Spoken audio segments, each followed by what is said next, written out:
40% podcast. I'm 40% podcast. You know I'm 40% podcast, baby. You know I'm 40% podcast. You know I'm 40% podcast, baby. I'm only 40%. Go.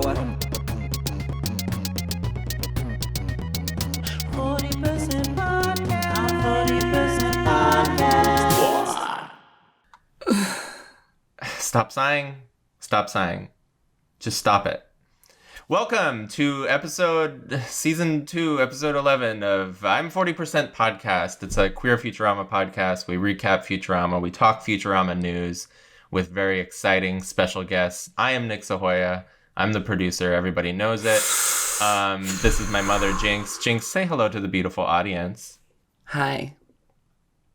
That's it? Well, you're just such a bad host. It's just like you stumbled in your intro and you didn't Someone even was redo sighing it. while I was trying to talk. So that was probably a big part of it. This is my first Listen, time I'm gonna meeting our guest, and if you embarrass me... Go ahead. Why don't you introduce the guest, since you're such a good host? Today, we have season 13, and then I do the same thing. I did the same exact thing. Today, it is 13, though, right? It's 13. 12, Mom. It's 12. 12. Where are we now? 12. Yeah, there's a lot of them. Okay, today we have a Drag Race superstar who is very well known for spitting up food into her own mouth. She's a fan favorite, and you know what? Maybe she's my favorite too. Let's see how this episode goes. It's Crystal Methyd. Hi. I think if I was your actual fave, you would know where I was from. But thank you so much. I'm honored to be here. Where you were from. I got the season wrong. Let's slow down a little bit. Where are you from? Where are you now? I'm in Missouri. I'm still in Springfield, Missouri. Springfield. Yeah. But there are rumors, Crystal, on the internet that you will maybe be moving to LA. I just heard rumor this. has it I'm moving next door to Nick. Yes, across the hall from me. Crystal is the new third co-host of I'm 40% podcast. We're going to record in person from now on. Crystal, thank you for being here. Do you like Futurama? Have you seen it before? I have seen it before. I used to watch it pretty frequently, but I haven't seen it in so long, so it's like exciting to get back into it. Yeah, and had you seen this episode? I have. Okay. Yes, And Evil Bender I very much remember. how old are you, Crystal? I'm 30. Okay. So we were all watching this show around the same time. Sometimes, I don't know. Sometimes when people are like, I watched it on my phone in middle school, I'm like, how am I supposed to access you right now? Crystal, Springfield, Missouri. What's motivating the move to LA?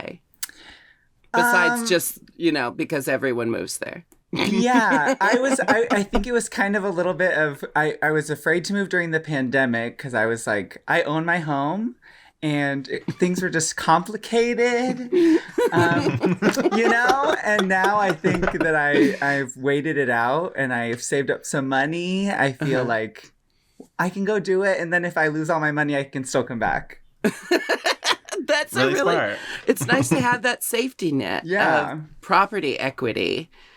This is what 30-year-olds talk about, everyone. This is what you talk about. We're all homeowners with smart investments. That's at least the way it was portrayed on Sex and the City, right? These women were living glamorous lives in their early 30s, as if, by 30, you should be the editor of a magazine already. I never saw it. I only ever saw the movies 1 and 2. Wow, you must have been lost. Wait, what? No, you don't need to see the show to get it. Sex and the City is like the people. Star Wars. I saw the movie. Yeah. It's inundated on us so much that we just know everything about everything without ever having actually watched it. Yeah, well, I know all about the new show too. And I've never seen it. We talk about Sex and the City a lot on this show, but it is a Futurama podcast. And since Futurama is returning, we do have to get into our news segment. Good news, everyone! Okay, I know it said good news in the bumper, but it's still bad news. John DiMaggio is still holding out. He's still not going to be part of the Futurama reboot. I thought you were going to say he's dead. He died. However, there is a new development. The studio was like, hey, we offered everyone, all the voice actors, the same rate. Everyone said yes, except for John DiMaggio, so it's his fault. John DiMaggio clapped back and said, I'm actually campaigning for everyone to get paid more. So John DiMaggio is a socialist icon. Thoughts? They really tried to shame him like that. They did. Yeah. Crystal, do you know who John DiMaggio is? Which one is he? He's Bender, but he okay. is currently not going to be in okay. it. Unless things change. I mean, I guess I'm for it. It's very gutsy, very bendery. It's actually a real Bender move. Yeah. I think it's cool, and I think the studio will end up giving into John DiMaggio. If he gets all of them paid more, he is an icon. I feel like this is similar to when OnlyFans was going to ban sexual content. And people put it out there for everyone to know what was happening to OnlyFans. And social media people, the people inside the social media rioted until OnlyFans went back on their decision. I think this is going to be the exact same situation. Crystal, were you sad when OnlyFans was not going to be porn anymore? Was that only for like a day? Like a day and a half, yeah. Like everyone was really sad for a day, I remember, and then it went back. Everything went back to normal. I restarted my Just for Fans account. I was so mad. I don't think I was sad. I was just confused. I was like, I don't even understand what it would be used for then. I don't understand what Futurama would be without Bender. So let's get him back in there. We're all on record as supporting Bender, our comrade. Okay, let's get into this episode. There is a cold open this week. There hasn't been for a while. It's an ad for arachnospores, the deadly spore with the funny name. Funny name. I love that it's not. Arachnospores. They don't tell us what it's for. They just tell us that it's deadly. It's a deadly spore. I mean, with some of the shit we've seen in the future, I wouldn't be surprised if everyone just carried around a can of deadly spores for the occasional chupanibre. like there's a giant monster that lives in the sewer. You think that's what the deadly spores are for? Like a mace? At least for monsters? At least as a defense, you know? Crystal, do you carry mace? I have a little mace gun, and it's like a little pink gun. Like cute. It looks like a Barbie toy. You should rhinestone it as well. You could take it on the runway. We have a Chiron. I don't have mace, but I have been maced. What? Why? I never have. No, I haven't been maced, but all my experiences with mace is that someone who has mace for protection accidentally sets it off, and all of their friends and loved ones suffer for like 2 hours. That's my only experience with mace. And it wasn't me who set it off, I promise. We get into the opening theme song. There's a Chiron. The Chiron this week is the show that watches back. I thought this was very funny, very meta. This is what I want out of my Chirons. I give it 5 out of 5 Chirons. So we get into the Planet. You got me all flustered. The Planet Express. We go to the Planet Express office. Leela and Bender and Fry are watching Cop Department, the future equivalent of Cops. Did anyone ever end up watching Cops when they were a teenager and it was like 2 in the morning? Cops. I watched Cops quite a bit for a child, and and anytime I had experiences with cops at my house, which happened a few times in childhood as well, I would ask the cops, "Are we going to be on Cops?" And they said, "We don't work with that show." Wow, she's been hungry for stardom even in her youth. And I'll take it however I can get it. Cops, sign me up. The future cops are responding to a domestic disturbance. There's like a drunk centipede, and he's in typical cops character outfit of a white tank top, and he's belligerent and his face is blurred, and they've showed up because he's like shot a laser gun into the upstairs. Crystal, immediate response to seeing a giant talking centipede, I believe it was. Centipede, yeah. I don't even know. I didn't even think anything of it. That's just commonplace for you. It's just normal. That's kind of what everyone looks like here in Missouri. So you didn't have any thoughts when the wife centipede came in and she was holding like 20 babies? Oh, she had all the babies in all her arms. I thought that was so cute. Did she have curlers in her pincers? I think she was like, she had a face mask and some curlers, I believe. She was taking care of her skin.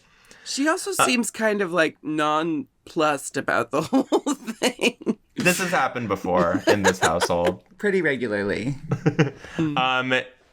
It's punctuated by the cops telling the centipede to unblur his face. We learned that it was not a graphic. That's just something this centipede creature can do.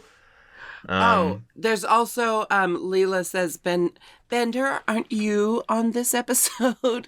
And he says, no, this week I'm on, caught on camera for what I did in the coffee pot. And Fry spits out the coffee. Now, here's the thing.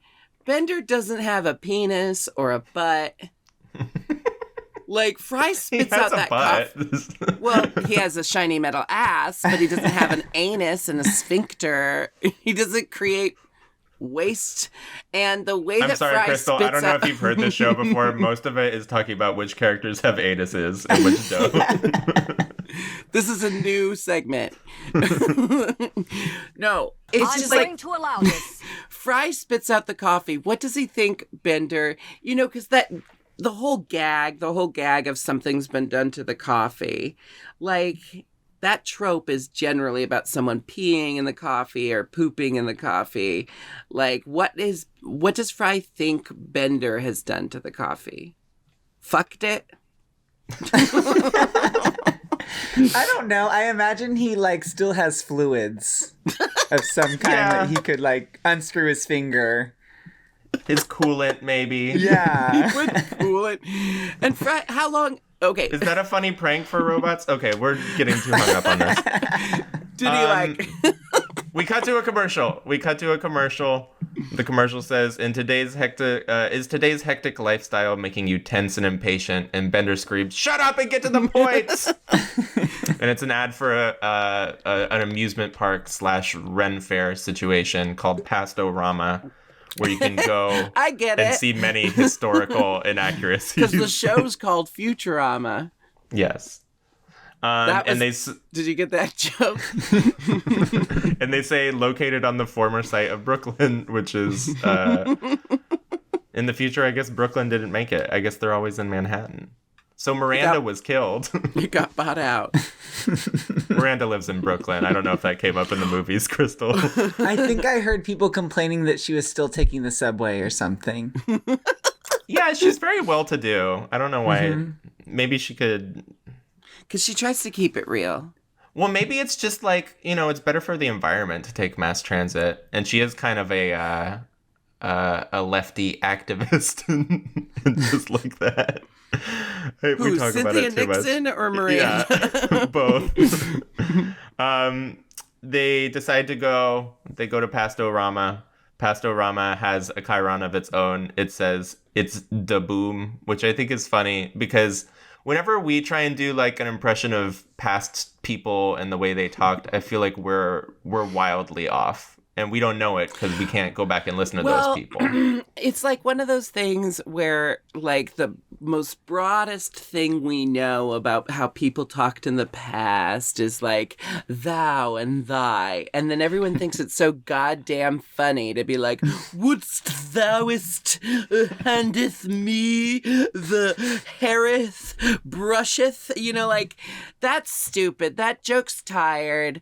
This one's just like more succinct and to the point. Very well. Did that make any sense? I get really pissed off when people do that joke, or when people do the try to, like, someone says ballet and then they like poorly make ballet arms and make the face like. Why does that make you mad? It's This is what one happens of my when you go to biggest art pet school. peeves. It's one of my biggest pet peeves. It's not about being a dancer. It's about being a comedian. I'm so sick of tired jokes. Crystal, you are known as the dancing diva. Have you ever done any ballet? Yeah, I feel personally attacked. Normally that's exactly how I do ballet. So How many years did you dance? I've never had a lesson. Oh. She's danced her I whole thought life. I She's danced finally all had 30 someone years. to talk to about the days at the bar. Most of your body is disappearing in the I know! Jinkx. I have a green screen. I'm looking at it, but it is inaccessible to me right now. Fry, they're walking down the street. Fry gets mugged, and he thinks it's part of the I don't know, entertainment, the street entertainers. Yeah, it's like, this take a picture of Pastor-O-Rama. me getting mugged. Yeah. Of me getting mugged. And then he steals the camera as well, which I thought was good. He steals everything and runs off, and Bender just goes, learning is fun. I am lucky enough to say I've never been mugged. Has anyone been mugged? I haven't been mugged, but I have been pickpocketed. Really? Yes, Victoria was queen, and I was at the street fair listening to someone sing about a miracle elixir. No, I got pickpocketed in London. I was very drunk. I was singing Lady Gaga's Shallow, walking down. Oh, so this was recent. It was like right before I quit drinking. I was with two other friends. We were very drunk. We all like body slammed into a big group of people who kind of like crashed into us on the street. And we all thought, oh, we're all drunk. Ha ha ha ha. We all crashed into each other and we all laughed it off and kept walking. And then I put my hand in my pocket and my phone and wallet were gone. I was like, oh, I was just pickpocketed, and I was so drunk it took so long for everything to make sense. And then we retraced our steps and tried to find it just in case I dropped it, but no. Full-blown pickpocketing. What about you, Crystal? I've never been violated like that. The only time I've ever been stolen from, I think it was, maybe I was asking for it. It was like my backpack was in the back seat of my car and I didn't lock the car. Oh, that'll do it. Yeah. When you Can't do that when you move to LA. You gotta hide all your stuff. You gotta hide it under the seat in the center console. When people walk into your apartment, it should look like nobody has ever lived there. Hide all your stuff. A man in colonial garb is leading a tour for the tourists of the future. And he says, he refers to an ancient tablet that is yet to be deciphered, and it's a very long parking sign, which is relatable. Yeah, very relatable because I just got a parking ticket. No! Wait, And they are that long, and the text is so little. It's very confusing. where were you parked? What did you do? I'm having to say Are you gonna that I was given the contest it? ticket and it wasn't okay. The parking sign said no parking on Tuesdays from 8 to 10, and I was there on a Monday at 4. What? Why did they give you a So- ticket? I don't know, but it Had really to was meet my a car. quota. It was the license plate and everything. I don't know. You should contest it. I will show up as a character witness if need be. Do you I did it online, but the city Call- of LA has 240 days to get back to me. and then it's my responsibility to ask again. So this happened in your new home. In your new home, you were harassed by the parking police already. Okay. Hunting's dangerous. Bender tries to use a suicide booth because he's bored. Fry says, that's not a suicide booth. It's a phone Bender booth. says, well, I sure am having a good time with my best pals here. Oh, look, a suicide booth. See you later. That's a joke that Karen Walker would do a lot on Will and Grace, is she'd fill everyone with compliments and say, like, I am just so happy that on this night I'm sharing this time with these friends of mine who are like family to me. Oh, look, better people. And then run off. We do love Karen. It's a good joke. It's a good joke. A classic. Suicide takes it to an extreme. Fry says that's not a suicide booth, it's a phone booth. Leela says, what are they used for? Fry says, in New York, bathrooms. And then Leela goes to pee in the phone booth. I hope. But we know what a phone booth is. And Matt, what is Leela going to think when she walks in there?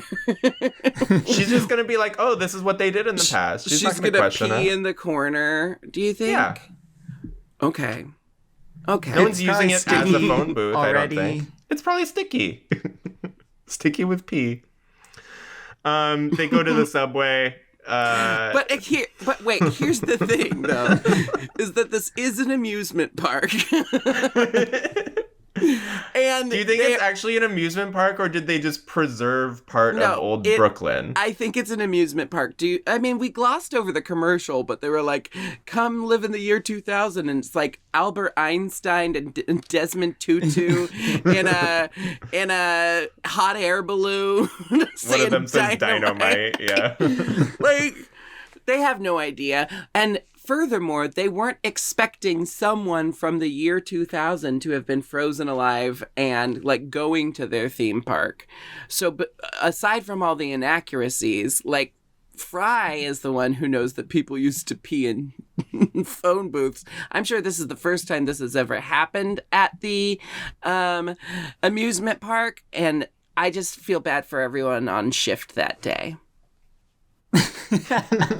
They're going to have to clean up pee for the first time. Crystal, are you a Disney gay? Are you going to be going to Disney a lot when you move here? I've been to Disney World a couple times. Oh, that would be closer for you. That makes sense. But I don't know if I'm a Disney gay. I saw Encanto. What does that mean? That's you're kind of a Disney gay then. Yeah. I watch all the Disney movies, but I'm not a Disney gay. A Disney gay is like the Mormon of the LGBTQ community. Are you a goody two shoes, or do you do a lot of fucking? I don't know. I feel like both. Would you hop a turnstile? Would you do that? Oh, for sure. Yeah. Okay, tight. Oh, but sometimes you don't have change or whatever. It's fine. You gotta. I have never broken the law. Not true. They are in the subway. Leela says, what is this, another bathroom? Fry takes a nap, and it's kind of funny. He says it's a free apartment. Yeah, it's a moving apartment with no rent. And then he takes a nap using a newspaper as a blanket, and he goes, rah, when Leela tries to move him. There's a Tomb of Al Sharpton, whatever. That was funny. But what I think is funny is they go to a museum that's explaining the origin of cars. And he says the announcer goes, the automocar was made by primitive robots. And we see a bunch of normal looking robots in caveman outfits going ooga booga booga. Which is a nice dumb joke. It is a good dumb joke. But here's the thing that confuses me. In the future, almost everything is robots. So are these primitive, robotic robots, are they sentient like other robots are in the Interesting. future, or are they literally just automatons? Because like every time there's an automaton, eventually it talks and proves that it has like a consciousness. Oh yeah, I don't know then. I imagine it's a Small World ride and they're just little Yeah, but in the toys. future, does that mean they're just robot actors pretending to be small toys? Yeah, I think they're day players. I think they're in SAG-AFTRA. I think Because when we were on the moon, they go on the little moon ride, and there's the automated things. But Bender It's went true. to college with one of them. No, I think you're onto something, Jinkx. These robots are actors. They're thespians. Thank you. I'm glad we came to a consensus on that. Fry makes a creepy joke about peeping on his neighbor. But I will say, okay, I'm not saying what Fry did was okay, but I will say sometimes I change with my window open, and if people see, I don't necessarily care. If I cared that much, I would close the curtains. Thoughts? You're on the There's an old street gay level. man. There's an old gay man who lives across from me, across the alley, and I hope he gets a little peek. Oh, like, you're welcome. Look at this. Yeah, Look at this. I press my nipples up against the window and I lick the glass and I say, "How you doing, sir?" My God. Like, you're such a treat, a feast of the senses. I'm quite popular In my room that with I'm the in gentlemen. right now, I kind of do that same thing. My drawer with my underwear is right by the window. Ooh. And I'm like, if people see me walking in the alley, then just don't look up here. So be it. Do you search TMZ every day to see if you made it? To see if I made it. No, I don't think anyone is looking for that. The creepy story, it does have a funny punchline. Leela says, "Fry, what did I tell you about always ending your stories a sentence earlier?" And I think I should actually get that soundbite for when Jinkx tells long stories on this podcast. When do I do that? I think twice this episode. I know, and I'm starting to get very self-conscious about it because I sometimes do it and I don't realize I'm doing it, and then I look at the screen and everyone's faces are just blank staring at me, and I feel so ashamed. Go on. Fry decides to get in the car for some reason, and he's stopped by a man that's dressed like, I don't know, a knight. And the guy thinks that Fry's outfit is more ridiculous than his outfit. He's losing his goddamn mind over Fry's outfit. And Fry wears this every day, so this is just people's perception of him, is that And he it's is from wearing the the most year that they're ridiculous thing. portraying. I know, but they don't understand. They obviously don't understand. Well, he understands that it's an outfit from the past because that's why he says, "Oh, you work here." But he sees his outfit as more ridiculous than any of the other outfits in Pastor-O-Rama. I know. I'm just saying that it's meta. There's a lot at stake here. Fry says no one drove in New York. There was too much traffic. And then he crashes through a wall and he hits Bender. Or is it? Ooh. This my is God. sort of the main crux of the episode. We meet How long a have we been robot who talking about just the B plot? We meet Flexo. He looks just like Bender, but he has a little goatee that's made out of a magnet. Or no, wait, that's in the future episodes. He just has a little goatee that's made out of metal. Don't worry about how it's there. What do we think about Flexo? He has the same voice as John DiMaggio. He acts a lot like Bender. They're very similar. Do you all have a Flexo to your Bender? Jinkx, maybe it's Dela for you. I guess mine is diabetes. I think it's Daya, yeah. She definitely has the goatee. Yeah, so she's the Flexo. Jinkx, between you and Ben, who's the Flexo? No, I don't think it's me and Ben. I think I'm the Flexo to like Varla Jean Merman or something. Okay, I buy that. We have been mistaken for each other from behind. At the bathhouse. Flexo is a real scamp. His bit is he'll say something really mean and then he'll be like, nah, I'm just kidding you. You're great. That's kind of his thing. So Bender and Flexo like this hit it recurring off. joke. It's a funny joke. Yeah.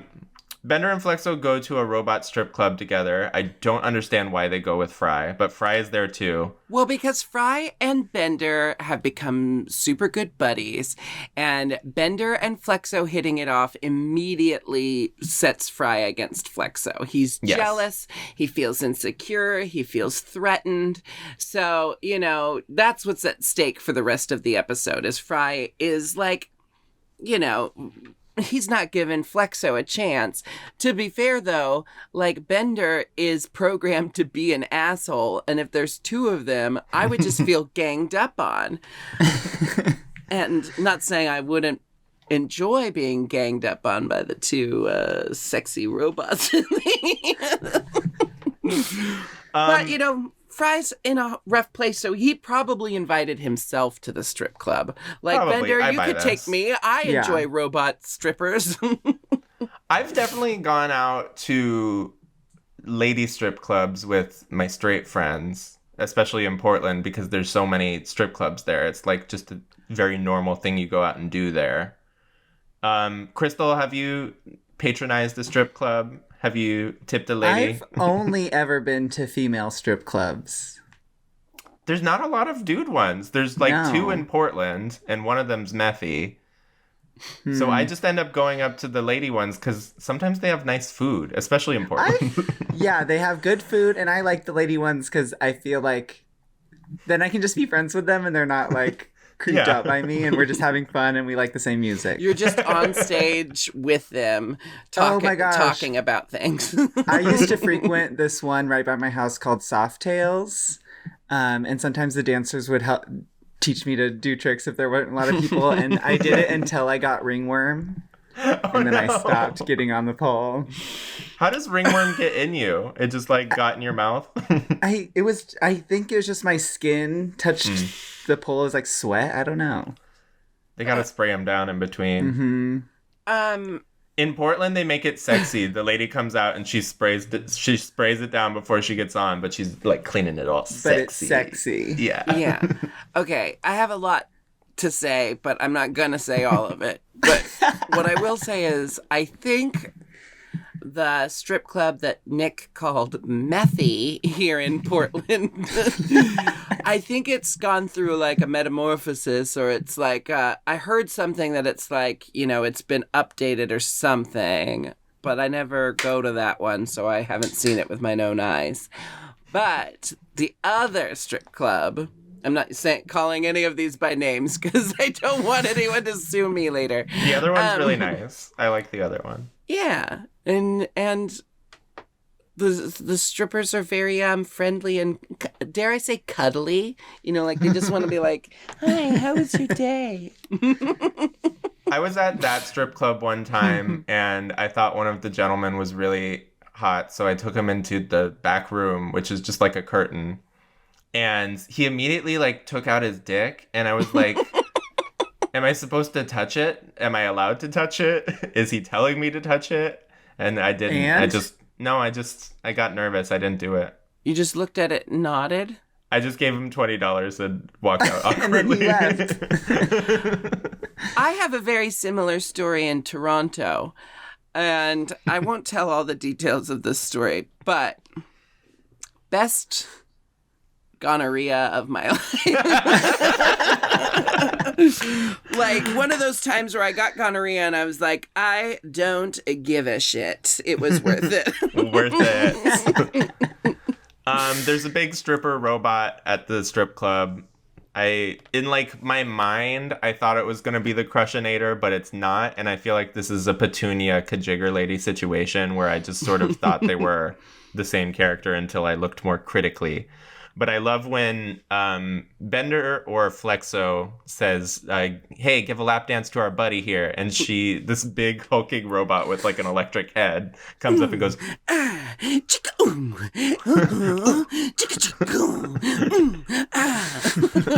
Tress McNeil. Here's the thing, though, about this bit is when Fry is, trying to fit in, says, "Yeah, check out her exhaust," and they're like, they call Fry a perv.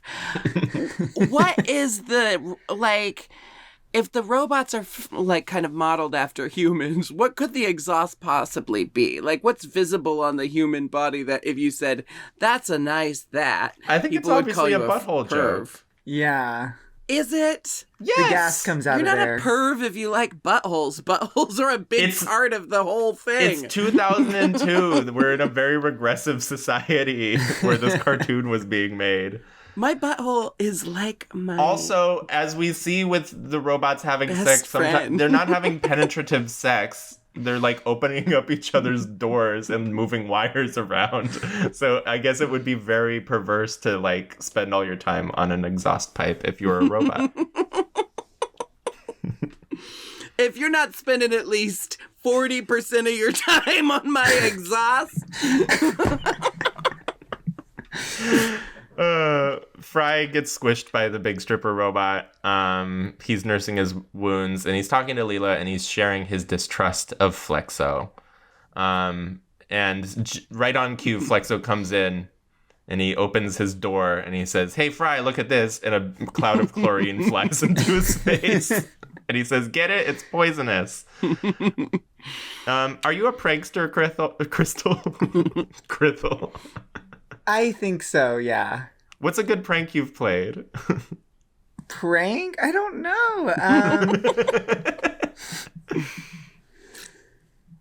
I don't know. That's okay.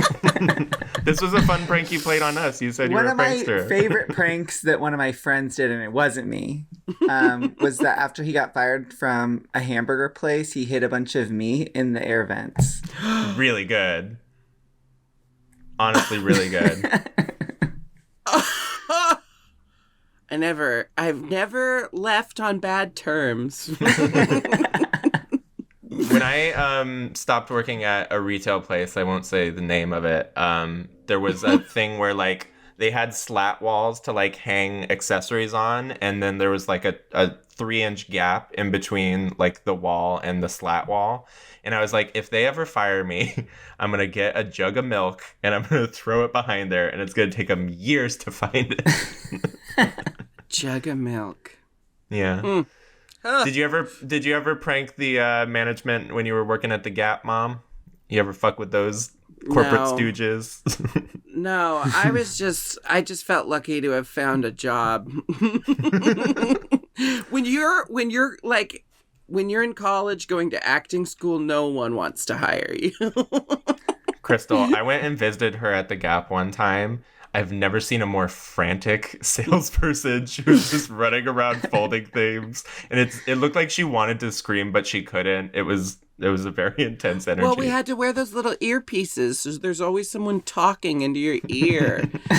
Jinkx, can you go chunk the panties? We need you to chunk the panties, Jinkx. Chunk the panties? I thought That's you misspoke. the term. What is chunk? What does that mean? Means gotta ball them out? Getting all the panties of the same type together, sized, and chunking them. That doesn't mean anything. Okay. You chunk them. It's like, tidying up the panty display. That's all. When people come through with their big greasy mitts, grabbing fistfuls of panties and throwing them into the air. Everyone thinks Fry is just jealous, and the professor invites everyone into his bed to discuss the next thing. And it's... I love the curtains. Oh, wouldn't that be glamorous to just have like a... What do you call that when the curtains go around your bed? A canopy. A canopy bed. Ooh. Okay, wait. So... I'm just now thinking of this. We know that Planet Express crosses a lot of professional boundaries, a lot of personal boundaries as well. But is it like, are we to assume that everything that's happening now in history happened, and then in the year 3000 somehow there's a big regression and everyone just goes back to being horrible? Because people are pretty horrible in the future, in Futurama. Like, everyone's very mean. People are pretty horrible and mean now. Okay. I agree. You got me. That solved all of that. We get a joke about, it seems like the professor is showing off his massive dong, but it's actually a single atom of jumbonium, and it's going to go on top of a dime store tiara, and it's going to be the prize. The dime store tiara is my favorite detail. I feel like this is like Sasha Velour's crowd. Didn't she get a crown in like the off year, and they tried to use a different person, and hers is like really plasticky? That's a rumor I heard. I heard that parts of it did fall off or something. Did the jumbonium fall off? Yeah. Where do you hear these rumors? I can't remember who told me that one. I heard this recently. These rumors? If I don't hear it from the Queen's mouth, I don't. I live in Hollywood, baby. I'm fucking plugged in. I hear this shit. There's a good joke. Professor says it's so valuable, the nucleus alone is worth over $50,000. They say how much? He says $100,000, which is a very funny way to do math. Leela is uncomfortable discussing this in the professor's beds, and she asks that they move somewhere else, and we cut to them all crowded around the bathtub, and Professor is bathing himself while talking about the atom. And they need to hire extra security, so of course they hire Flexo, because he's been hanging around. So... And Fry doesn't want this to happen and tries to intervene and says, Flexo's great and all, but... And then the professor says, Flexo's great, you say? All right, it's decided. Another good line, they're talking about Miss Universe pageant and how it's outdated. And Amy says, all girls deep down want to be Miss Universe. And Leela says, not me. And Amy says... Maybe it was just cute girls. Here's the thing. Normally I side with Leela when Amy's being, an insensitive bitch to Leela and calling her like hulky and smelly and not cute. She does it a lot to Leela. This is one time I'm on Amy's side because Amy's talking about her experience with pageants, and Leela's being a condescending bitch, like, right away. So this is one time where I side with Amy, but that doesn't happen a lot when it comes to her treatment of Leela. Crystal? I kind of like that Amy bullies Leela. Crystal, I know obviously you're a Drag Race girl. We all love you on Drag What? Race. Have you or any of your family ever done any of the pageants down there in the Missouri area? Okay, I've never done a pageant, but I really want to one day. And I was thinking maybe I'll just wait for Classique when you're like older, and then I'll just rebrand to a pageant girl. Oh my god, that would be so fierce. Just old glamorous Crystal. I want to see it. Old glamorous Crystal. Not you. I just want old glamorous Crystal hanging from every light fixture in my house. Old glamorous Crystal is my new favorite description of anything. Leela warns that there's going to be space banditos in the area, so they have to keep a guard on the safe at all times. It's made of glass. It's a glass safe. Well, it's clear. It might be like some sort of clear polymer. I don't know. Why was it clear? So we could see it in there? Yeah, so we could see it in there. Fry doesn't want to trust Flexo for this job, so he keeps trying to, intervene.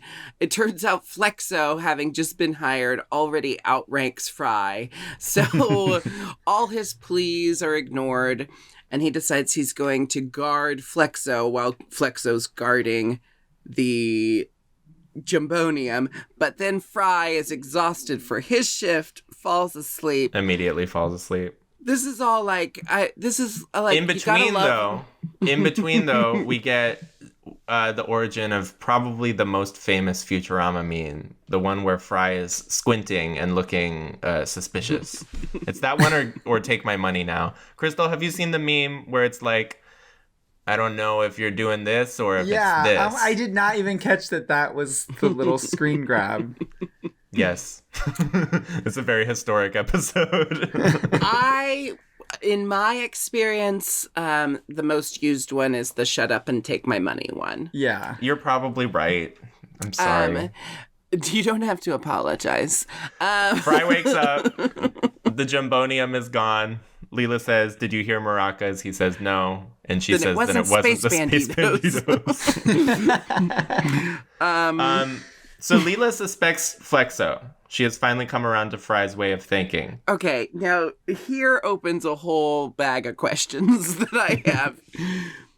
All right, so they both suspect Flexo, but Fry is suspicious of the robot that is with them because he keeps having his lower half of his face covered up. So in essence, he could be Flexo. And they lead the audience to believe that too, with all these funny things that Bender's doing that covers up the lower half of his face.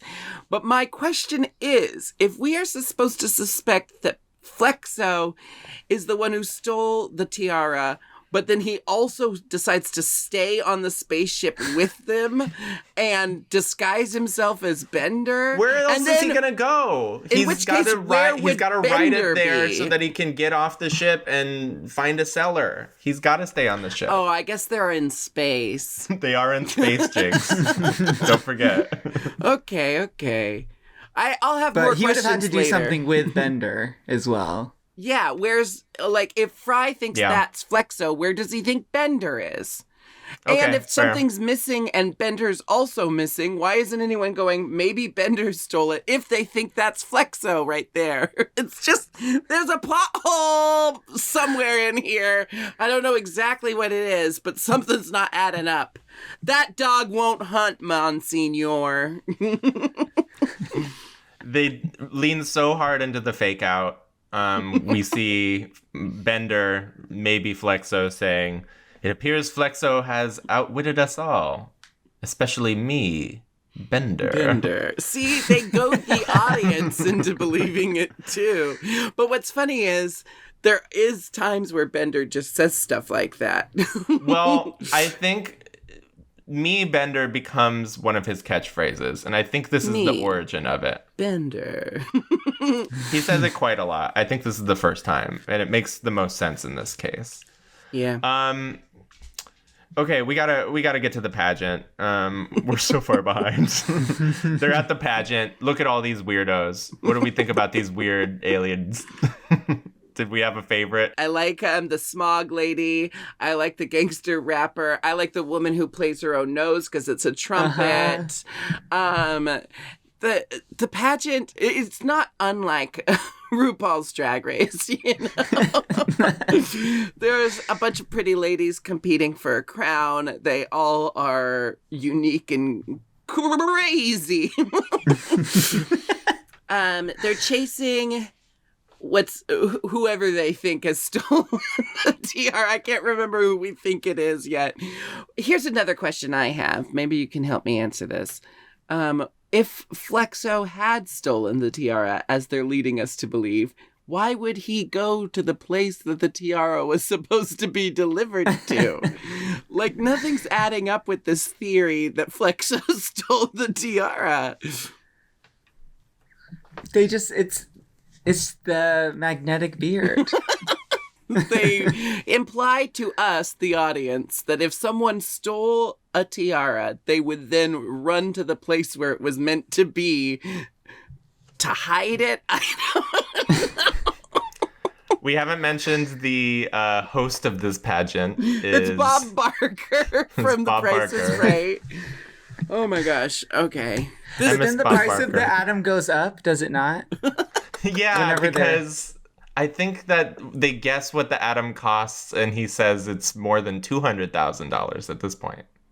And he says, "You're the closest without going over." And he looks at Leela, who guessed $200,000. So which is a Price is Right joke as well.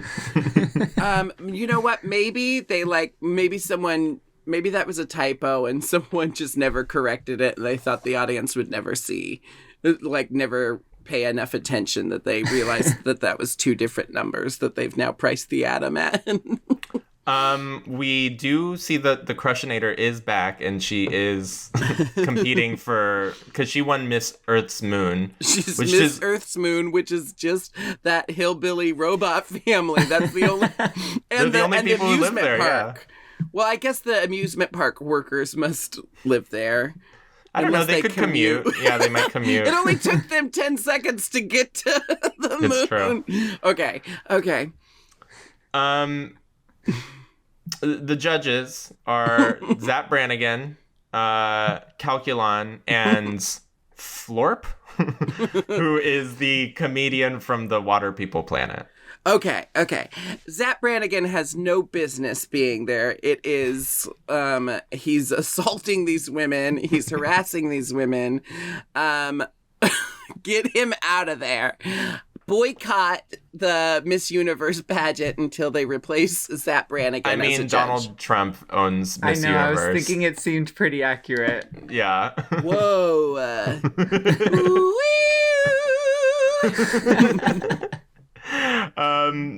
They charge onto stage. Bender and Flexo are fighting, but they're choking each other so that they cannot see the neck area. And Leela says, "I don't know which one to shoot." And Fry says, "Flexo, shoot Flexo." not understanding what's going on. But they also do a funny gag with them choking each other because they're both trying to... They're punching like, perfectly symmetrically. But you know, in these situations where there's like a doppelganger, they're like, "Shoot him, he's Flexo. Shoot him, he's Flexo." What they say is, "Shoot him, he's choking me. No, shoot him, he's choking me." Like, they don't try to pin anything. Anyway, it's very funny. We briefly see the Amazonian. This is the second Amazonian sighting before the Amazonian episode. Very surprising to me. Did you spot her, Crystal, the big sexy lady? I don't think I did. She was only there for a second. I was really looking for her. Leela shoots the prop planets that are hanging from the ceiling. They fall. They knock Bender and Flexo down, and Bender's chest opens, and we see that he was the one who stole the atom. Bum, bum, bum. So I don't have that on my soundboard Bender's the evil Bender? Isn't that what he says? So Bender's the evil Bender? And Bender says something like, "Surprised, aren't you?" What is it? I don't know. I didn't write it down. Oh, well. You're not a very good but producer then Flexo ends up being arrested because Bob Barker really haphazardly misidentifies him to the police. Yeah, that looks like the guy. Close enough. Yeah. My favorite Bob Barker line in this episode is when he goes, "You're garbage, human garbage." Just the way he's delivered that line. Okay, go on. Leela is accidentally declared the winner of the pageant, and suddenly she likes pageants. But it was just because Zap Brannigan looked at her and said Leela. And then I love Zap Brannigan's line when he says, everyone's cheering for Leela and they're crowning her. And he goes, "What? No, are you all stupid?" I'm still going mano-y-mano with this envelope. And then the winner ends up being, what's Miss her name? Vega 4. Miss Vega 4.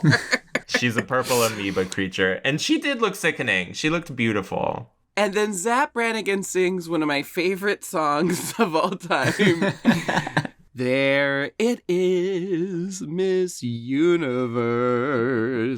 There it is, looking weird. Are we supposed to believe that's the official song of the Miss Universe pageant? Or is that just Zap improving? No, I think that was written down. Okay.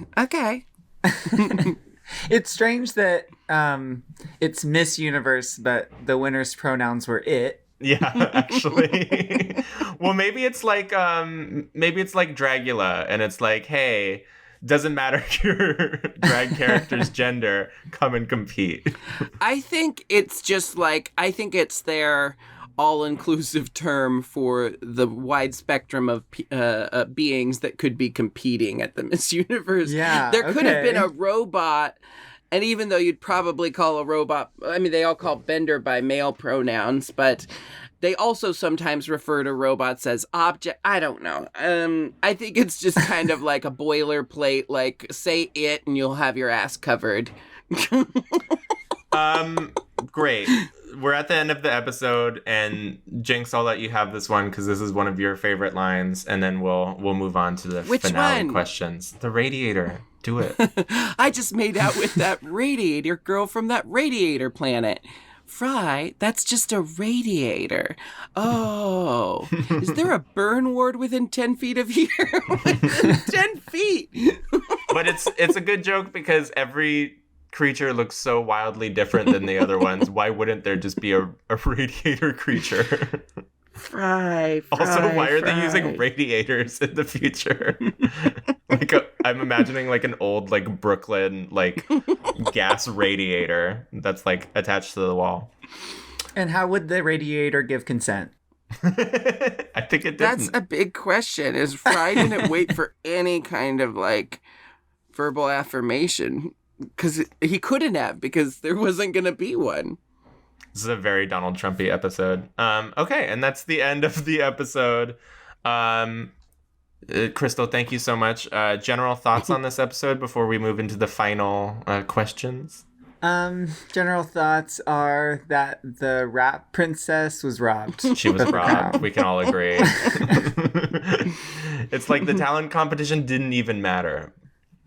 But did we see Miss Vega 4's talent? Did we get to see that? I guess we did. It got ruined because of this chase for the atom. Oh, well, maybe they were grading her on a curve. They were like, well, someone stormed on the stage during your talent, so...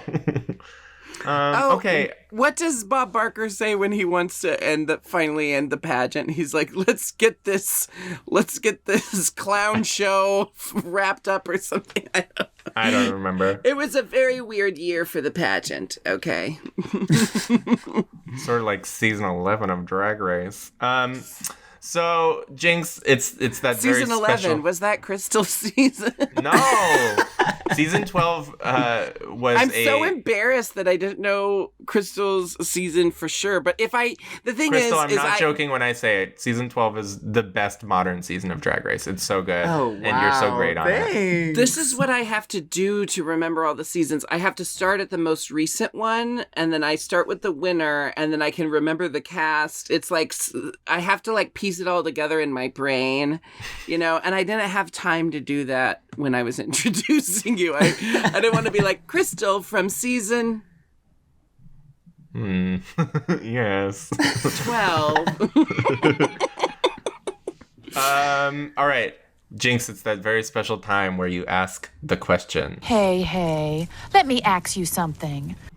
Crystal, these are our compulsory questions we ask every guest. Question the first. Of all the Futurama characters, who would you do?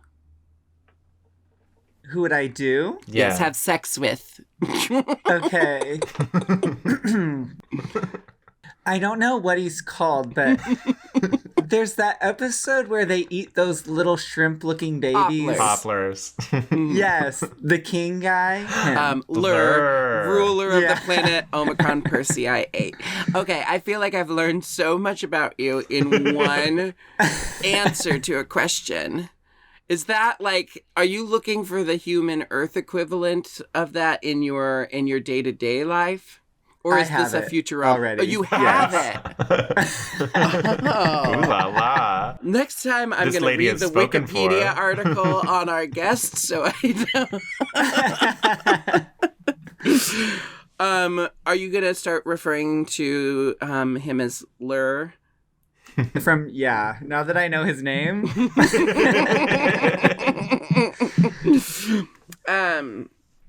Okay, so question the second.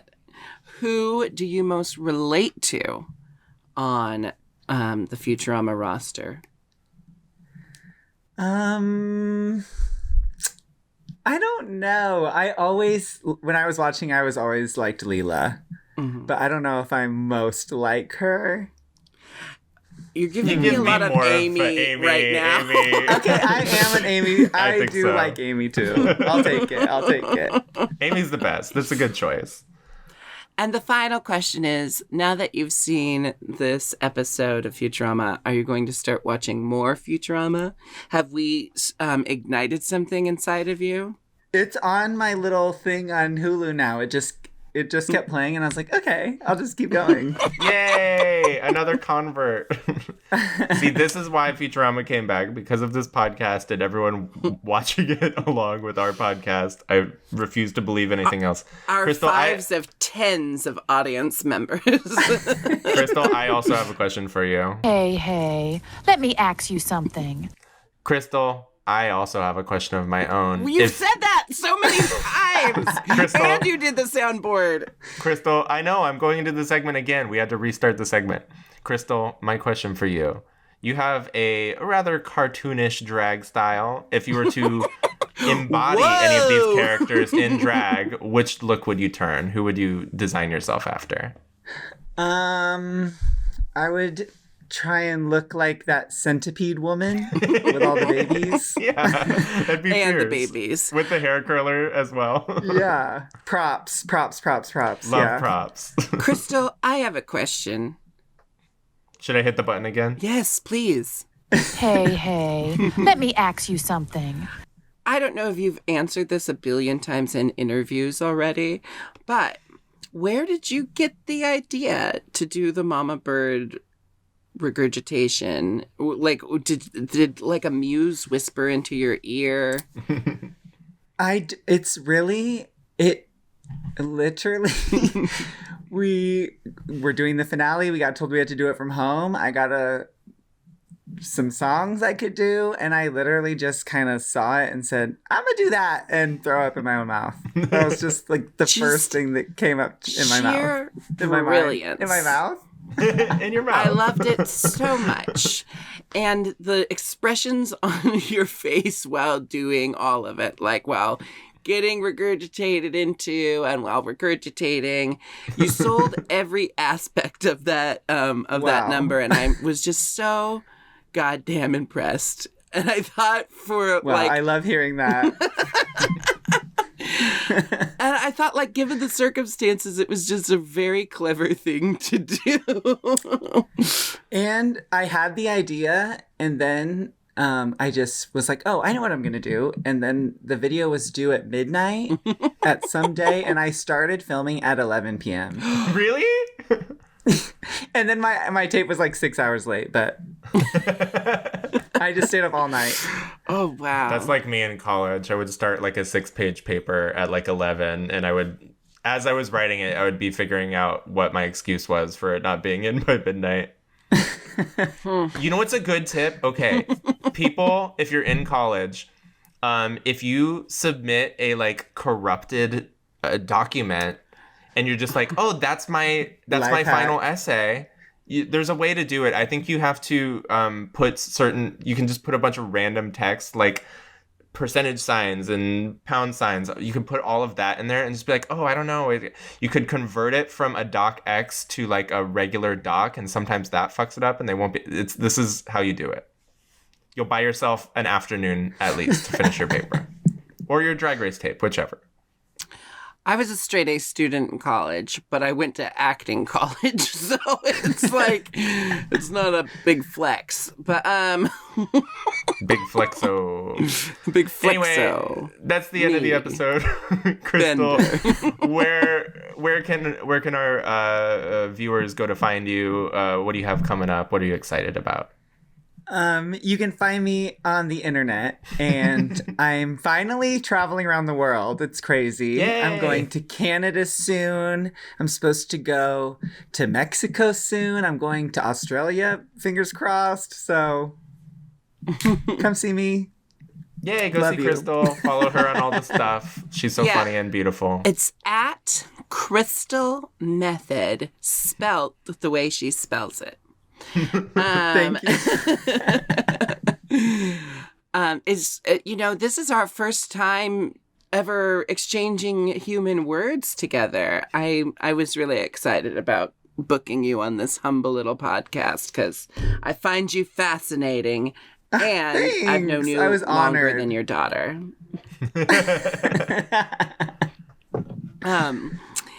have a wonderful day, everybody. Nick's the producer. He really should be like taking the charge of wrapping this up, but I guess we'll just keep exchanging pleasantries forever. Anyway, that's the end of the podcast. It's super fun. That's it. Really good podcast. Thank you, Crystal, so much for joining us. Everybody follow Crystal. Bye, Jinkx. You're fine. You're all right. Goodbye. Bye.